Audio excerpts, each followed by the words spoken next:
السلام علیکم ورحمۃ اللہ وبرکاتہ۔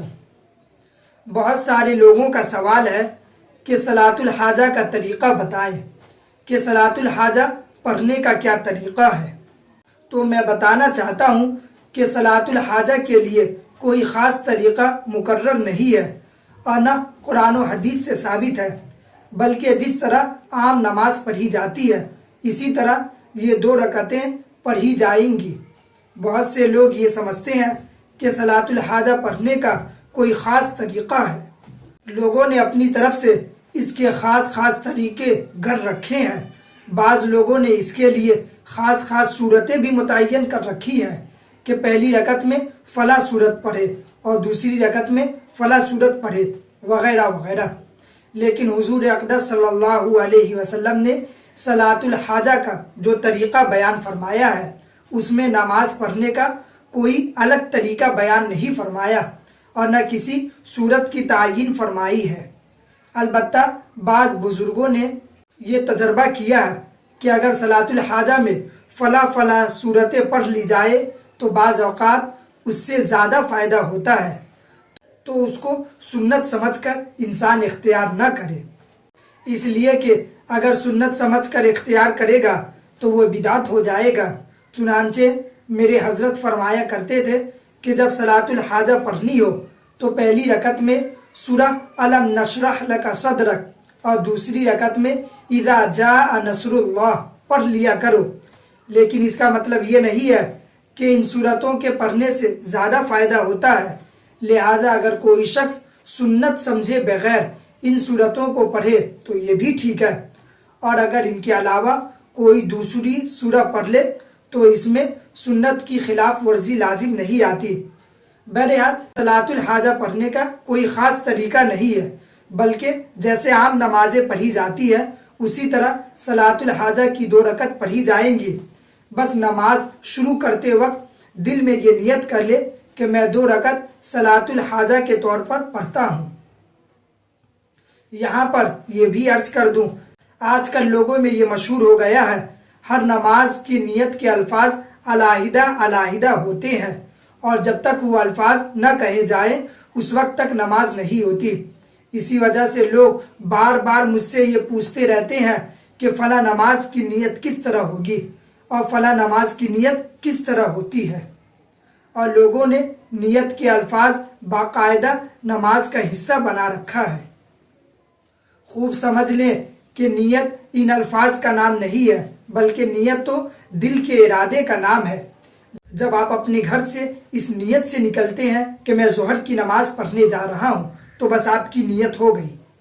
میں نماز جنازہ پڑھنے جا رہا ہوں، نیت ہو گئی۔ میں عید کی نماز پڑھنے جا رہا ہوں، نیت ہو گئی۔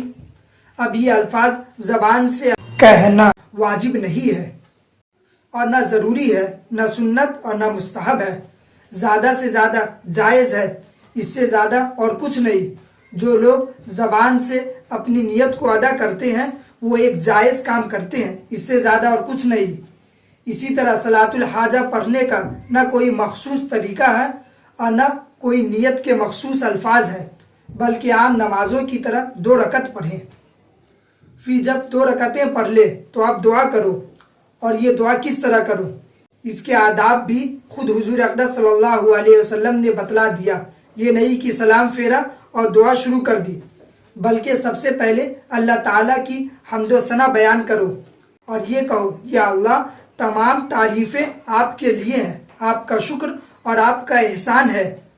حضور اقدس صلی اللہ علیہ وسلم نے یہ جو تلقین فرمائی ہے کہ دعا کرنے سے پہلے اللہ تعالیٰ کی حمد و ثنا کرو، مطلب یہ ہے اللہ تعالیٰ کے سامنے اس وقت جو حاجت اور ضرورت پیش کرنے جا رہے ہو، اس کے علاوہ اللہ تعالیٰ کی جو نعمتیں اس وقت تمہیں حاصل ہے، پہلے اس کا استحضار کر کے اس کا شکر ادا کرو اور اس پر اللہ تعالیٰ کی حمد و ثنا کرو۔ اللہ تعالیٰ کی حمد و ثنا کے بعد کیا کرے؟ اس کے بعد آپ صلی اللہ علیہ وسلم نے ارشاد فرمایا، وَلْيُصَلِّ عَلَى النَّبِيِّ صلی اللہ علیہ وسلم۔ اللہ تعالیٰ کی حمد و ثنا کے بعد اپنی حاجت اور ضرورت پیش کرنے سے پہلے جناب رسول اللہ صلی اللہ علیہ وسلم پر درود بھیجو۔ آپ صلی اللہ علیہ وسلم پر درود بھیجنے کے بعد دعا کے یہ الفاظ کہو جو آپ صلی اللہ علیہ وسلم نے احادیث مبارکہ میں بتلائی ہے۔ میں آپ کے سامنے پیش کرتا ہوں۔ لا الہ، اللہ کے سوا کوئی معبود نہیں، وہ اللہ جو حلیم ہے اور کریم ہے۔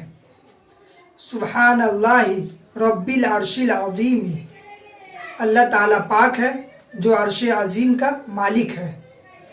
الحمدللہ رب العالمین، اور تمام تعریفیں اس اللہ کے لیے ہے جو تمام جہانوں کا پالنے والا ہے۔ اللہم اسألک موجبات رحمتک، اے اللہ میں آپ سے ان چیزوں کا سوال کرتا ہوں جو آپ کے رحمت کا موجب ہے۔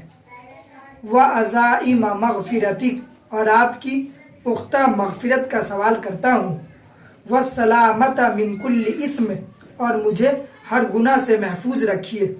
لا تدع لنا ذنبا الا غفرتہ، ہمارا کوئی گناہ ایسا نہ چھوڑیے جس کو آپ نے معاف نہ فرما دیا ہو، یعنی ہر گناہ کو معاف فرما دیجیے۔ ولا ہما الا فرجتہ، اور کوئی ایسی تکلیف نہ چھوڑیے جس کو آپ نے دور نہ فرمایا ہو۔ ولا حاجتا ہی لک رضا الا قضیتها یا ارحم الراحمین، اور کوئی حاجت جس میں آپ کی رضامندی ہو ایسی نہ چھوڑیے کہ اس کو آپ نے پورا نہ فرمایا ہو۔ یہ دعا کے الفاظ اور اس کا ترجمہ ہے، اور مسنون دعاؤں کی کتابوں میں بھی یہ دعا موجود ہے۔ یہ دعا ہر مسلمان کو یاد کر لینی چاہیے۔ اس کے بعد پھر اپنے الفاظ میں جو حاجت ہو اور جو ضرورت ہو اس کو مانگے۔ امید ہے کہ اللہ تعالیٰ ان دعا کو ضرور قبول فرمائیں گے۔ یعنی صلاۃ الحاجہ کا طریقہ عام نمازوں کا ہی طریقہ ہے، لیکن سلام پھیرنے کے بعد دعا سے پہلے اللہ تبارک و تعالیٰ کی حمد و ثنا بیان کریں، اس کے بعد آپ صلی اللہ علیہ وسلم کے شان اقدس میں درود شریف پیش کریں، پھر جو میں نے دعا بتلائی ہے جو احادیث مبارکہ سے ثابت ہے وہ دعا کریں، اور اس کے بعد پھر اپنی جو بھی ضرورت ہو وہ پیش کر دیں۔ میں امید کرتا ہوں آپ کو ویڈیو اچھے سے سمجھ میں آ گئی ہوگی۔ اگر ویڈیو اچھی لگی ہو تو چینل کو سبسکرائب کر دیں تاکہ اسی طریقے سے دینی علم آپ تک پہنچتا رہے۔